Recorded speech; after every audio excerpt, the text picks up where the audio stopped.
ꯑꯍꯥꯟꯕ ꯃꯛꯇꯗ ꯁꯦꯅꯦꯂꯁꯇꯤꯒꯤ ꯃꯥꯏꯀꯩꯗꯒꯤ ꯃꯌꯥꯝꯕꯨ ꯇꯔꯥꯝꯅ ꯑꯣꯛꯆꯕꯒ ꯂꯣꯏꯅꯅ ꯏꯀꯣꯛꯅꯣꯅ ꯈꯨꯔꯨꯝꯖꯔꯤ꯫ ꯃꯌꯥꯝꯒꯤꯗꯃꯛꯇ ꯉꯁꯤꯁꯨ ꯅꯨꯡꯉꯥꯏꯔꯕ ꯐꯨꯡꯒꯥ ꯋꯥꯔꯤ ꯑꯃ ꯄꯨꯗꯨꯅ ꯂꯥꯛꯆꯔꯤ꯫ ꯋꯥꯔꯤ ꯑꯁꯤꯒꯤ ꯃꯃꯤꯡꯅ ꯃꯔꯤꯟ ꯇꯟꯕꯤ ꯏꯃꯧ꯫ ꯋꯥꯔꯤ ꯑꯁꯤꯕꯨ ꯏꯕꯤꯔꯛꯄꯅ ꯊꯥꯖ ꯆꯅꯨ꯫ ꯍꯧꯖꯤꯛ ꯃꯌꯥꯝꯒꯤ ꯃꯐꯝꯗ ꯋꯥꯔꯤ ꯑꯁꯤ ꯈꯨꯗꯣꯜ ꯇꯝꯖꯔꯛꯂꯒꯦ꯫ ꯃꯌꯥꯝ ꯄꯨꯟꯅ ꯇꯥꯃꯤꯟꯅꯔꯁꯤ꯫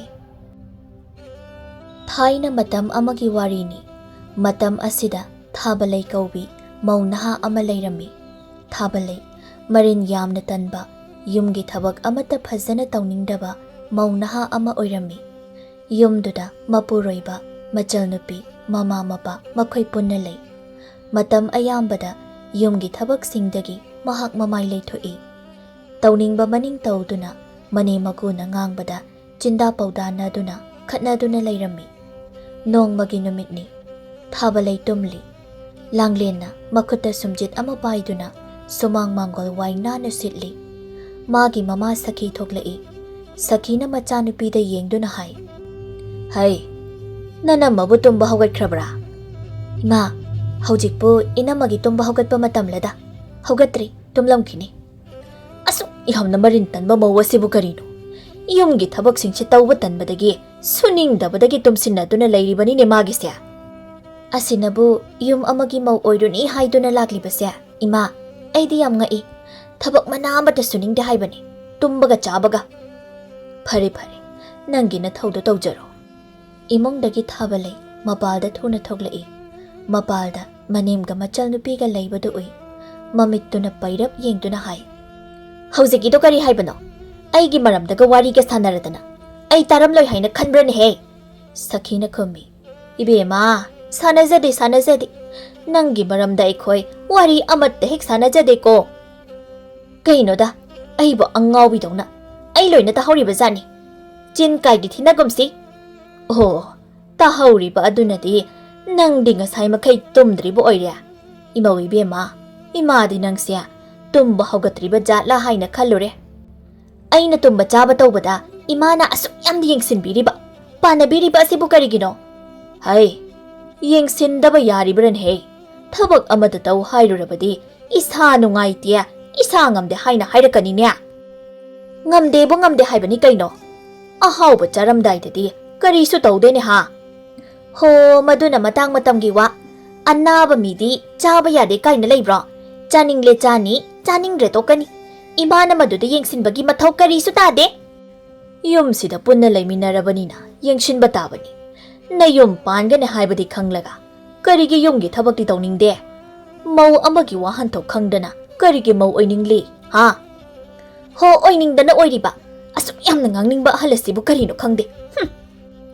ꯇꯨꯃꯤꯟꯅ ꯂꯦꯞꯇꯨꯅ ꯂꯩꯔꯝꯕ ꯂꯥꯡꯂꯦꯟꯅ ꯃꯅꯝꯃꯗ ꯌꯦꯡꯗꯨꯅ, "ꯏꯅꯝꯃ, ꯏꯃꯥꯅ ꯉꯥꯡꯕ ꯋꯥꯅꯤ, ꯈꯔꯁꯨ ꯈꯨꯝꯕ ꯂꯦꯞꯄꯤꯌꯨ ꯀꯩꯗꯧꯒꯦ? ꯆꯞ ꯃꯥꯟꯅꯅ ꯈꯨꯝꯗꯨꯅ ꯂꯩꯕꯁꯤꯕꯨ ꯀꯔꯤꯅꯣ?" "ꯍꯩ ꯑꯉꯥꯡ, ꯅꯪ ꯀꯔꯤ ꯈꯪꯉꯤ ꯍꯥ? ꯇꯨꯃꯤꯟꯅ ꯂꯩꯖꯧ." "ꯈꯪꯕꯒꯤꯅ ꯍꯥꯏꯁꯦ, ꯏꯅꯝꯃꯕꯨ ꯌꯨꯝꯁꯤꯒꯤ ꯀꯔꯤ ꯊꯕꯛꯄꯨ ꯁꯨꯕꯒꯦ? ꯑꯣ, ꯅꯃꯥ ꯅꯆꯥ ꯅꯈꯣꯏ ꯑꯅꯤꯗꯤ ꯅꯍꯥꯟ ꯃꯈꯩ ꯑꯩꯉꯣꯟꯗ ꯍꯦꯛꯇ ꯀ꯭ꯔꯛ ꯀ꯭ꯔꯛ ꯌꯦꯡꯁꯤꯟꯗꯨꯅ ꯂꯩꯔꯝꯂꯤꯕ ꯑꯣꯏꯔꯦꯀꯣ? ꯐꯩ ꯐꯩ, ꯐꯩ ꯍꯥꯏꯁꯤꯅꯤ, ꯐꯩꯀꯣ? ꯌꯦꯡꯉꯣ ꯅꯈꯣꯏ, ꯌꯦꯡꯒꯦꯕ ꯅꯈꯣꯏ." ꯑꯁꯤ ꯍꯥꯏꯗꯨꯅ ꯊꯥꯕꯂꯩ ꯏꯃꯨꯡꯗ ꯊꯨꯅ ꯆꯪꯈꯤ꯫ ꯂꯥꯡꯂꯦꯟꯅ ꯃꯃꯥꯗ ꯍꯥꯏ, "ꯏꯃꯥ, ꯐꯅ ꯉꯥꯡꯂꯁꯨ ꯏꯅꯝꯃꯁꯤ ꯌꯥꯔꯔꯣꯏ꯫ ꯃꯥꯒꯤ ꯃꯁꯥꯗ ꯐꯠꯇꯕ ꯑꯃ ꯏꯌꯥꯎ ꯌꯥꯎꯔꯤꯌꯦ." "ꯍꯦ ꯍꯦ, ꯑꯉꯥꯡ ꯃꯥꯅ ꯀꯌꯥ ꯌꯥꯝꯅ ꯐꯠꯇꯕ ꯉꯝꯒꯅꯤ? ꯌꯦꯡꯕ ꯇꯥꯔꯦꯗꯅ꯫ ꯃꯥꯒꯤ ꯇꯜꯂꯤꯕ ꯃꯋꯨꯟ ꯑꯁꯦ ꯁꯤꯠ ꯅꯥꯟꯅ ꯈꯣꯛꯄ ꯇꯥꯔꯦꯗꯅ." "ꯂꯩꯀꯥꯏ ꯃꯃꯥꯡ ꯑꯁꯤꯗ ꯈꯠꯅ ꯂꯥꯎꯅꯕꯁꯦ ꯐꯖꯗꯦꯅ ꯇꯧꯕꯅꯤ." "ꯍꯣꯏ ꯍꯣꯏ ꯍꯣꯏ, ꯅꯪꯒꯤ ꯊꯕꯛꯇꯣ ꯂꯣꯏꯁꯤꯜꯂꯨ꯫ ꯅꯄꯥ ꯊꯕꯛ ꯆꯠꯅꯤ ꯍꯥꯏꯕꯅꯤ, ꯆꯥꯛ ꯉꯜꯂꯨ." "ꯍꯣꯏ ꯏꯃꯥ." ꯂꯥꯡꯂꯦꯟ ꯋꯥꯏ ꯈꯔ ꯁꯤꯠꯂꯝꯂꯒ ꯏꯃꯨꯡꯗ ꯆꯪꯈ꯭ꯔꯤ꯫ ꯇꯥꯟꯖꯥꯗꯨꯗ ꯀꯨꯟꯖꯣ ꯊꯣꯡꯒꯥꯜꯂꯣꯝꯗꯒꯤ ꯆꯪꯂꯛꯏ꯫ ꯁꯈꯤ ꯃꯥꯡꯒꯣꯜ ꯗꯥꯔꯤꯗꯨꯗ ꯐꯝꯗꯨꯅ ꯃꯁꯝ ꯍꯥꯠꯂꯤ꯫ ꯀꯨꯟꯖꯣꯅ ꯆꯪꯂꯛꯇꯨꯅ, "ꯃꯃꯥ, ꯀꯔꯤꯅꯣ? ꯂꯥꯏꯗꯨꯛꯀ ꯊꯥꯗ꯭ꯔꯤꯕ꯭ꯔꯣ ꯑꯩꯈꯣꯏꯒꯤ ꯍꯧꯖꯤꯛ ꯐꯥꯎꯕ?" ꯃꯁꯤꯗ ꯃꯃꯤꯠꯇꯨꯅ ꯄꯩꯔꯞ ꯃꯄꯨꯔꯣꯏꯕꯗ ꯌꯦꯡꯗꯨꯅ, "ꯑꯦ, ꯀꯅꯥ ꯂꯥꯛꯂꯒ ꯊꯥꯟꯒꯗꯧꯔꯤꯕ? ꯅꯃꯧ ꯅꯨꯄꯤ ꯂꯩꯔꯤꯁꯤꯗꯤ." "ꯍꯔꯦ, ꯅꯪꯒꯤ ꯅꯃꯧ ꯅꯨꯄꯤ ꯑꯁꯤꯕꯨ ꯅꯃꯧ ꯅꯨꯄꯤꯔꯣ ꯍꯥ? ꯃꯥꯕꯨ ꯃꯧꯔꯕ? ꯃꯄꯣꯛ ꯃꯄꯣꯛ ꯈꯨꯗꯤꯡꯗꯅꯦ ꯃꯥꯒꯨꯝꯕꯤ ꯅꯨꯄꯤꯗꯤ ꯏꯃꯧ ꯑꯣꯏꯅ ꯐꯪꯖꯗꯕ ꯑꯩ ꯑꯣꯏꯒꯦ." "ꯅꯠꯇꯦ, ꯃꯥꯕꯨ ꯌꯥꯍꯧꯗ꯭ꯔꯤꯕ꯭ꯔꯣ?" "ꯍꯧꯒꯠꯇꯨꯅ ꯊꯣꯛꯂꯝꯂꯕꯅꯤ." Kwa tau na khara koi rao lauram laga imong da amuk changkre. Phamung da chang laga tumsil libo oiramni. Kaino da nangbo? Namong nupi da wa machet amata haidabro. Ho haiye khasik hek hairubadanya machilase khumgadawgi kakhatuna lainya. Mangonda wa mata haijaba ngamba janate. Madu hekta yabrada. Nang manemni. Nang mamani ne. Nacha namong na licha chaja choirakpada. Nang na semdok pigidaba natro. Kitang hanglubadanya. Phan hekta songshile e. Masidabo ay na karino hairugadaba sibo. Ay kariso haijaba ngamde. Magon chinaba ay khak ngamjade ko. Khangdreda tawrise. Kunjo masudari duda phamthai. Imungdagi thabalai prap amuk thoklai. Aduga hai. Kaino ima. Aigi wari natrabadi sananingai wari ga amata leitrabro. Aigi matangda wari asum sanabiriba sibu karigino. Masida sakina khummi. Bema nangi nana asya onthokna su singkreda ko. Thabak ama tawramdai. Paukhola mashiramdai da kaubadadi nangi nana do sungta hekta biba jatnate ni ha. Chumdro. Aigi imangda aigi maramda wari sanaduna leiraga aina karamna taroi. Hai nasaktu yengningde. Imungda tumina leiru chosatlu. Aigi matangda wari makata ni hek saraklaba. Yengo aina kaidor kyengo. Ho chango yare. Thabalai makubok da yengduna makhol do khara tapthaduna hairi. Pabong. Aise pabong da wa matang haigi haina khalamli ne. Kari wano. Kari haigi haibano. Hayune. Aido ngasi se ipamda chatlusira haina sum khaliba. Aduda ipamda nong phadok chatpanina isa ngakta changbasu nungaitaba. Mashida sakina. Hai, nang natro. Nahanda na pamda chatlibane haina chatkibadubo. Kaino ima, maduna nahan giwani kaino. Chattuna talairaba na pamdudabu. Hai, aikhoisu nangi matamdo kalakte. Anaubi kaina haina haibado oirakliban. Adubo aikhoidi nangdauna khaktau jarakte niya. Nong khongba yade. Mapamda chatkido esina. Hai haibidi haini. Sakai olabani ngol na mapam lamdamda toina chatpa khak phattabani. Nang masi kauganu ko. Kaigino, imana aigi khongthang khuding asam yengsinduna leiriba sibo. Aidi nahan kaibu khangde. Aini ipamda khara chatjabasida imana sugyam yengsinduna leiramliba. Phai. Konjona. Imau ibema. Namana ngangbani. Saurunu. Shauba haunade ko. Nangbu phahaningduna nganglibani. Pabong, imagi se aibu phahaningduna ngangbanate. Mathamoi nungda karino makhalaga ngangba ma yauri. Hoise. Nang asi na pam chatkani. Kari wa haiga haibano. Thabalai na magi wa phamdo wa makha tari. Aduda pabong, ihang hek chatluba du sunungai taba. Nga macha amagumba ama laiduna pushiningba. Ma phangle langphaida laikido. Aigi khutta seldi amata laitaba. Aduda pabong de sel khara laibara piyo haina haige tawba. Sakina mamit lang thoktuna. Kadaidagi sel no laigadawriba sibo. Leite. Karigi na pamda chatpada nga puba. Yumsida na ahawba amata chaba phangdadana leiri. Nangna na pamda chatke haina haibaduda. Aikoi kana amata thingba leite. Nathanta grong chachako. Imana sum wa marak thatpirakliba sibu karigino. Aina haisa pabongdani. Leite haibado pabong na maraina khumjasani. Ho nangi wado tabadanya. Tuminna leiba ngamdaba aise. Hekta ngangninglakpa. Adu oiragana maning mayada oina leibiruso yare. Mashi asuk yamna phattaba sibu karino masibo. Imadi yamna phari he. Hai, nachindo khumnunya. Konjona. Yare. Nakhoyani tuminna leinaro. Yare imau ibema. Shel piyo hariba natro. Ho pirage. Tuminna leiro yare. Masida thabalai no phet tawduna. Adu neba pabong. Pabong na ipha hek phai. Ado imau ibema. Iku ngasidi nangonda wamadi haige hai. Nangshe sagai asigi mauni. Mau ama oina mau amagi saja chalhaningi. Ayuk ngantana ka haugatlaga. Laidu ka thalune nangbo. Mina ukraga nangshe karine haina kini. Hayengdagi thanba ngamri yenge. Ado pabong seldo piyo ko. Hoi. Ado neba. Nokphet tawna imungda changki. Sakina mapuroibada. Karigi selfie bano. Shiki mada piba yaro hairisini. Lau khonglaga mabu warakpana khak yaroin he. Adu ada khangdi.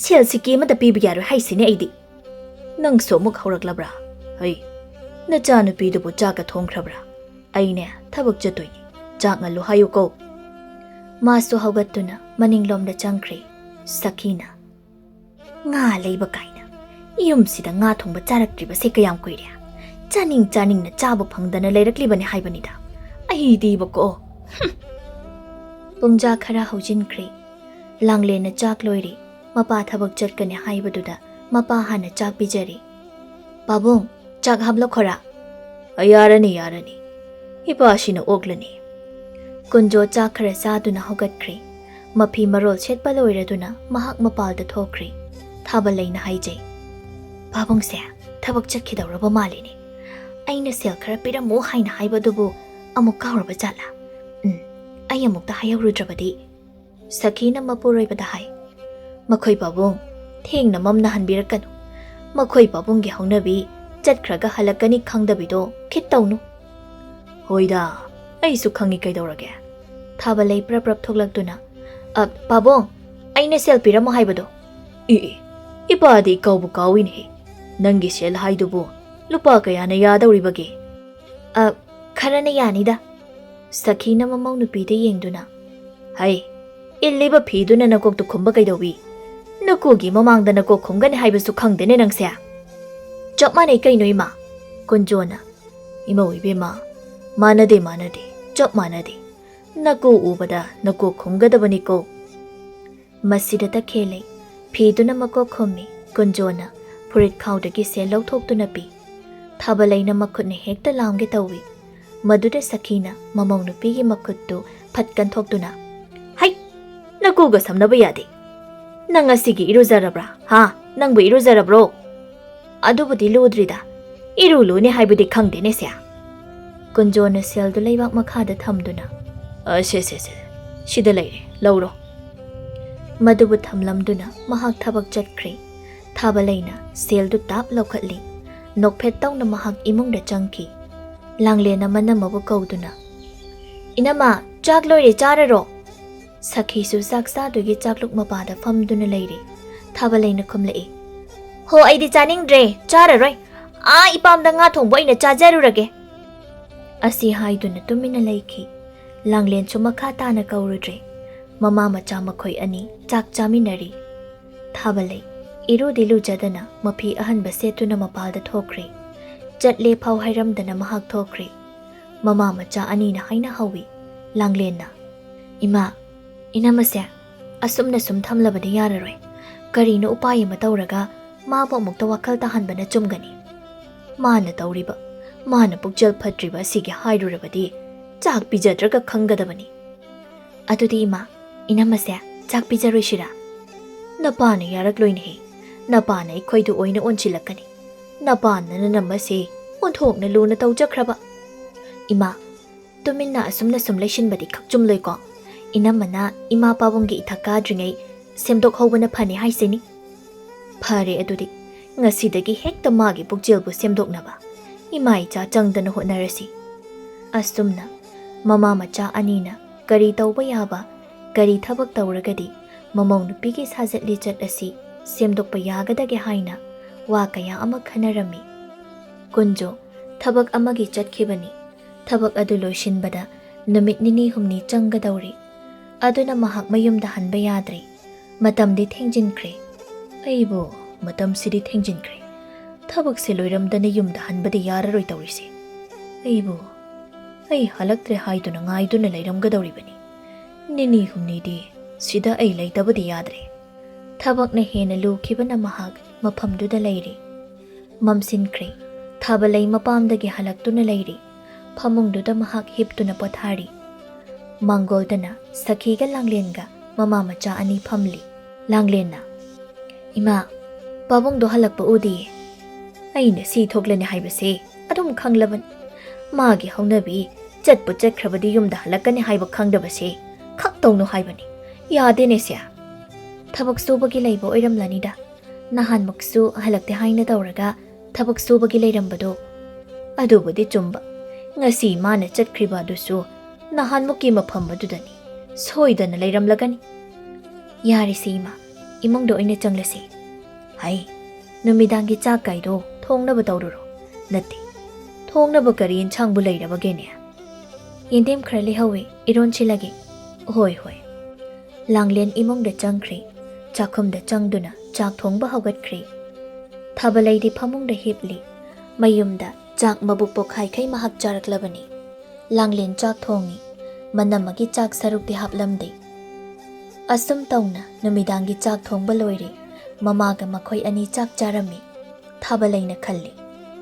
Kaino da. Haujik phauba chak ki pawa ma irak laktriba sibo. Aikhoi ki chak adubu loidriba chala. Aibu chak lamlagle da. Yamna lamlagle da idea. Asi haiduna hogatuna chakhum da changlammi. Maduda mamaga machal nupiga na chak chaduna lairibado mahak uri. Madu ubada khangsaw sawi. Kaino chak loire ka ibu kari mata kawraktriba sibo karigino. Namana chana khoi ani tanga chaka charadana. Kaino haibani tawrisi. Langlena manamada yengduna. Kaino inama aikhoi chak chaini udro. Chak to loirabadi loire haina ibu kawrakpa yadro. Aise chak lamlabani. Kadai aigi chak sarukti. Haima inama nang chak lamlabo oire. Aidi inama chak chaning lamlaroi haiduna chak kamta haphaudre.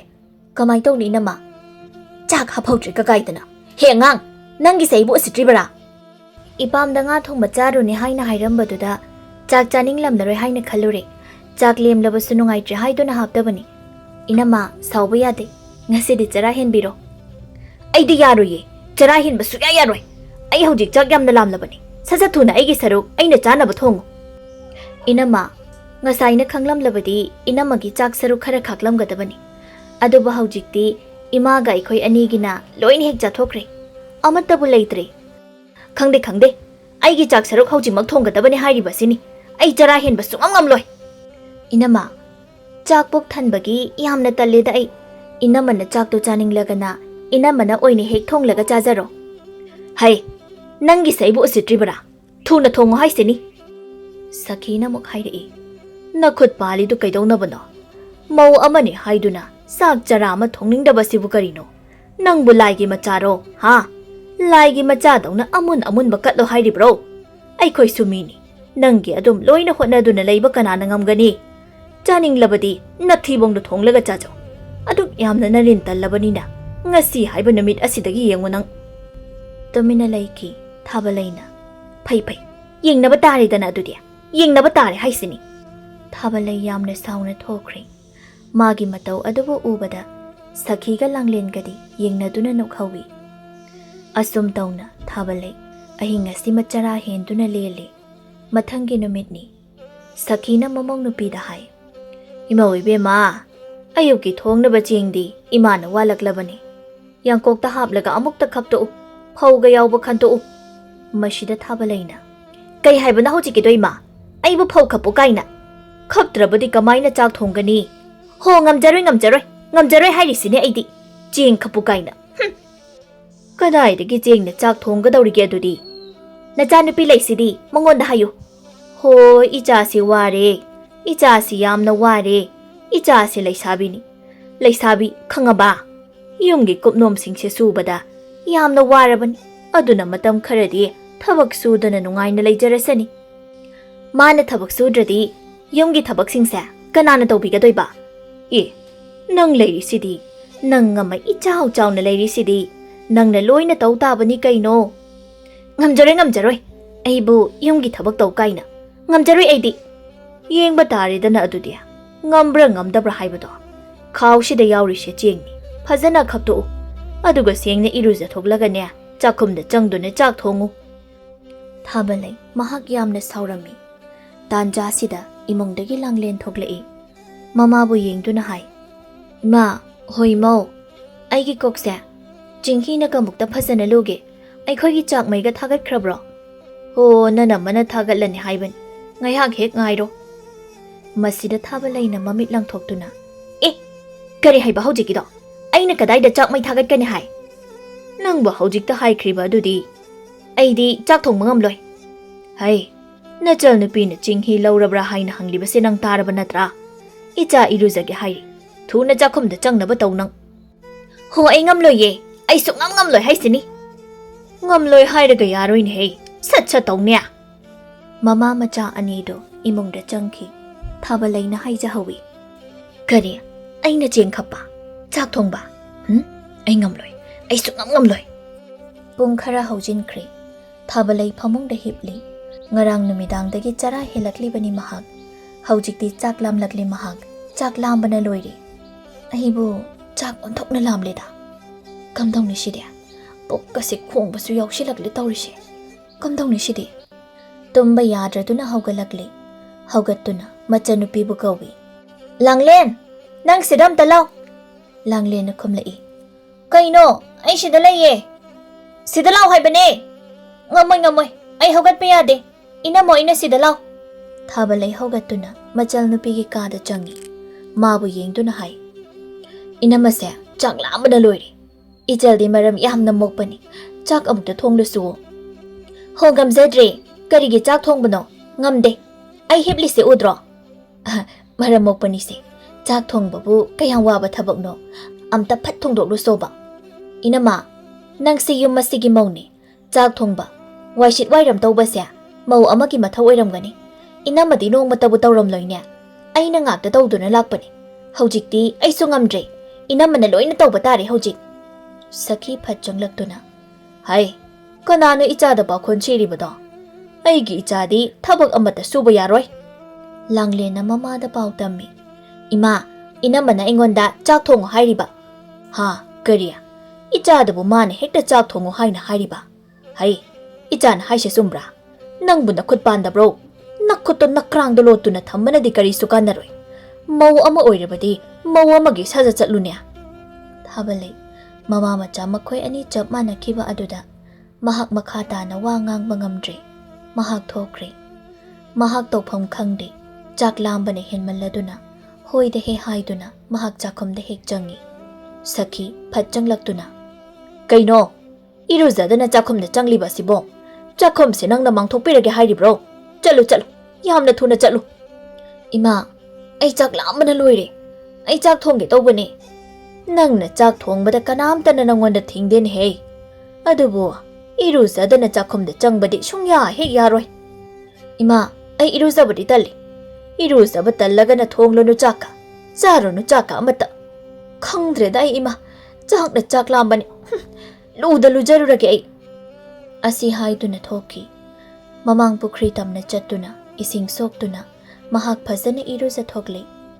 Iruzaba loiraba matungda chakhomda changi mai thagatpa hobi chaphu mahi haptuna thangatli matangshida magi mabukningda khalai khanganiba ai ithantagi chak saruk thongiba ai ithanta chageba makhoi mama machani hekta ngamba yabra ai tawgiyango mabukningda asumna khalami sakhina machanupi da hai nanamase iruzaduna chakhomda changkhre he aduni ima mani hekta suningdaba yabra ukai takpadawna takkadabani phatriba mabuk jelase sengdri phauba takkadabani mana helhanba yaponte ma mana hojik sakhomda changduna chak thonglibani haina tawribase mabuk ase phattabani na mahak mathantagi ga thonglamdoi potni ima amukta yengbirusu hoi ima yengluge asi haiduna sakhi haugattuna chakhom tamna changlai thabalai Kompaktuda mana chabada okadaba cheng khara tamak haplammi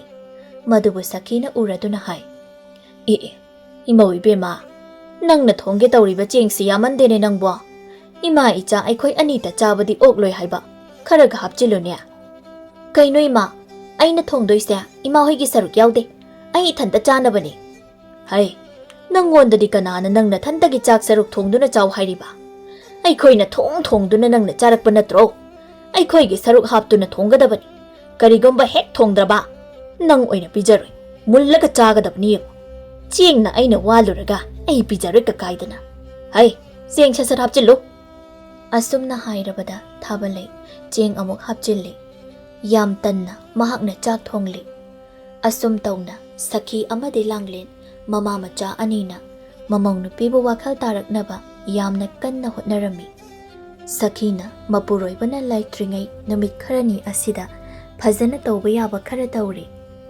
mathangi namitni kunjo mayumda halakli mayum halakpada ꯀꯩꯊꯦꯜꯗꯒꯤ ꯉꯥꯖꯥꯎ ꯑꯃ ꯂꯩꯔꯛꯏ꯫ ꯍꯧꯖꯤꯛꯇꯤ ꯃꯌꯨꯝ ꯌꯧꯔꯤ꯫ ꯃꯌꯨꯝ ꯍꯦꯛ ꯌꯧꯕꯒ ꯃꯥꯒꯤ ꯅꯨꯄꯤꯕꯨ ꯀꯧꯏ꯫ ꯍꯩ ꯃꯃꯥ, ꯑꯩ ꯍꯜꯂꯛꯑꯦ꯫ ꯊꯣꯛꯂꯛꯎ ꯃꯄꯥꯜꯁꯤꯗ, ꯑꯩꯅ ꯉꯥꯖꯥꯎꯒ ꯂꯩꯔꯛꯏ, ꯌꯦꯡꯉꯨ ꯂꯥꯎ꯫ ꯀꯨꯟꯖꯣ ꯗꯥꯔꯤ ꯑꯗꯨꯗ ꯐꯝꯊꯩ꯫ ꯍꯟꯅ ꯌꯦꯡꯂꯨꯕꯗ ꯀꯣꯔꯧꯍꯟꯕ ꯃꯥꯒꯤ ꯃꯐꯝꯗꯒꯤ ꯂꯥꯏꯗꯨꯛ ꯊꯥꯜꯂꯤꯕꯗꯨ ꯍꯦꯛ ꯎꯏ꯫ ꯑꯦ, ꯀꯅꯥꯅꯅꯣ ꯁꯤꯅ? ꯑꯩꯒꯤ ꯏꯆꯥꯅꯨꯄꯤꯅꯒ ꯑꯣꯏꯔꯕ ꯖꯥꯠꯂꯥ? ꯏꯃꯨꯡꯗꯒꯤ ꯁꯈꯤ ꯊꯣꯛꯂꯛꯏ꯫ ꯃꯄꯨꯔꯣꯏꯕꯅ ꯐꯝꯗꯨꯅ ꯂꯩꯔꯤꯕꯗꯨ ꯌꯦꯡꯗꯨꯅ, "ꯍꯟꯕꯤꯔꯛꯂꯦꯗꯅ?" "ꯑꯧ, ꯍꯜꯂꯛꯂꯦ꯫ ꯑꯩꯅ ꯉꯥꯒ ꯂꯩꯔꯛꯄꯅꯤ. ꯌꯦꯡꯉꯨ, ꯆꯥꯎꯗ꯭ꯔꯥ?"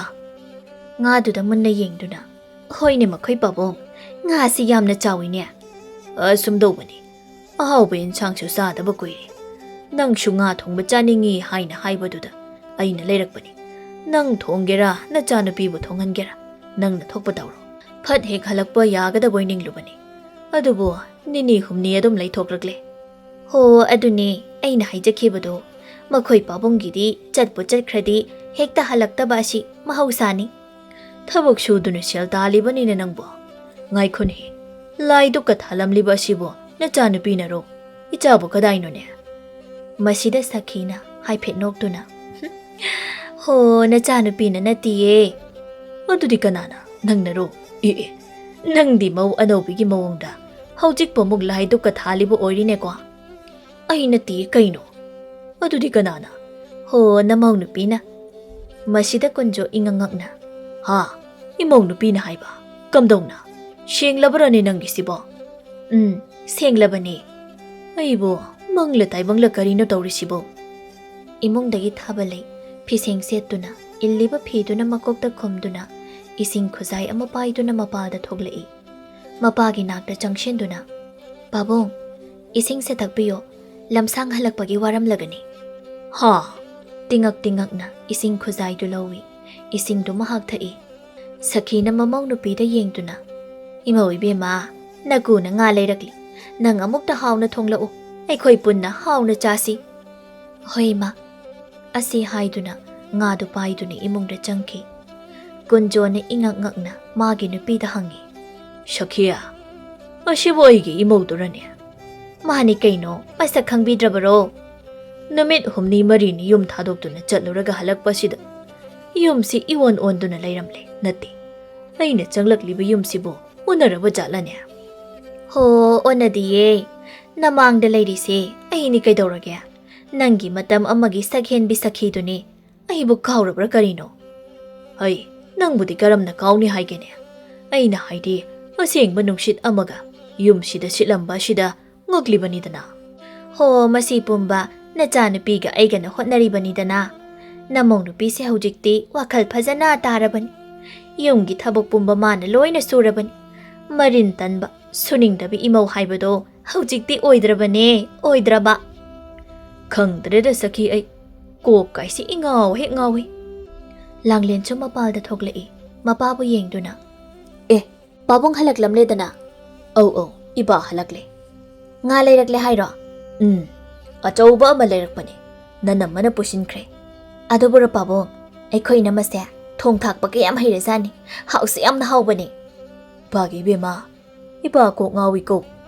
ꯑꯁꯨꯝ ꯇꯧꯅ ꯄꯨꯡꯖꯥ ꯈꯔ ꯍꯧꯖꯤꯟꯈ꯭ꯔꯦ꯫ ꯊꯥꯕꯂꯩꯅ ꯉꯥ ꯑꯗꯨꯕꯨ ꯐꯖꯅ ꯊꯣꯡꯂꯤ꯫ ꯊꯣꯡꯕ ꯂꯣꯏꯔꯦ, ꯐꯖꯅ ꯆꯥꯛ ꯏꯟꯁꯥꯡ ꯊꯤꯗꯣꯛꯂꯤ꯫ ꯃꯀꯨꯕꯨ ꯀꯧꯏ, "ꯄꯥꯕꯨꯡ, ꯆꯥꯛ ꯂꯣꯏꯔꯦ, ꯆꯥꯊꯣꯛꯄꯤꯔꯔꯣ?" ꯑꯃꯨꯛ ꯃꯃꯥꯒ ꯃꯆꯜ ꯅꯨꯄꯤꯒꯁꯨ ꯀꯧꯏ, "ꯏꯃꯥ, ꯆꯥꯛ ꯂꯣꯏꯔꯦ, ꯄꯥꯕꯨꯡꯗꯤ ꯆꯥꯛꯈꯨꯝꯗ ꯆꯪꯈ꯭ꯔꯦ꯫ ꯂꯥꯡꯂꯦꯟ, ꯆꯥꯛ ꯆꯥꯎꯔꯁꯤ ꯂꯥꯛꯑꯣ." ꯃꯈꯣꯏꯁꯨ ꯆꯥꯛꯈꯨꯝꯗ ꯆꯪꯉꯤ꯫ ꯆꯥꯛꯈꯨꯝꯗ ꯐꯝꯊꯅꯩ꯫ ꯁꯈꯤꯅ ꯃꯃꯧ ꯅꯨꯄꯤꯕꯨ ꯌꯦꯡꯗꯨꯅ, "ꯕꯦꯝꯃ, ꯅꯪꯁꯨ ꯆꯥꯍꯧꯔꯁꯤ, ꯑꯩꯈꯣꯏꯒ ꯄꯨꯟꯅ ꯐꯝꯊꯔꯣ, ꯐꯝꯊꯔꯣ." "ꯏꯃꯥ, ꯌꯥꯔꯅꯤꯗ, ꯑꯩ ꯀꯣꯟꯅ ꯆꯥꯔꯒꯦ." "ꯀꯔꯤꯒꯤ ꯀꯣꯟꯅ ꯆꯥꯕꯅꯣ? ꯍꯧꯖꯤꯛ ꯆꯥꯒꯗꯕꯅꯤ, ꯐꯝꯊꯔꯣ, ꯐꯝꯊꯔꯣ." ꯀꯨꯟꯖꯣꯅꯁꯨ, "ꯄꯨꯟꯅ ꯆꯥꯍꯧꯔꯁꯤ, ꯐꯝꯊꯔꯣ."